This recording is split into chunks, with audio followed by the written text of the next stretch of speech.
naglilibing po na sa barangay San Gabriel. Pero ito mo totoo kasi nyo. Dadaan sa ilog. Tinapos na po nila dahil hindi po makakadaan Dadaan sa ilog, yun o. sakyan. Binubuhat na po nila. Naglalakas loob po sila. Kaya po ang mga taga barangay San Gabriel. Naglilibing po sila.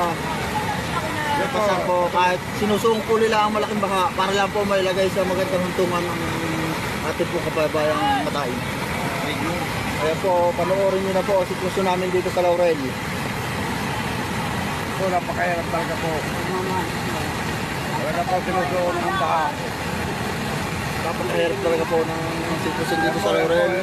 Naputol na po ang aming tulay pero pinipilit pero ilibing sa magandang hantungan ng aming kababayang Matayin. Mayor, ano po, dumadaan na po ang patay. Napalaran po rin, kung ano yung mahulog o hindi. Buwis buhay po yan para lang mailibing natin ng magandang sa ating kababayan po.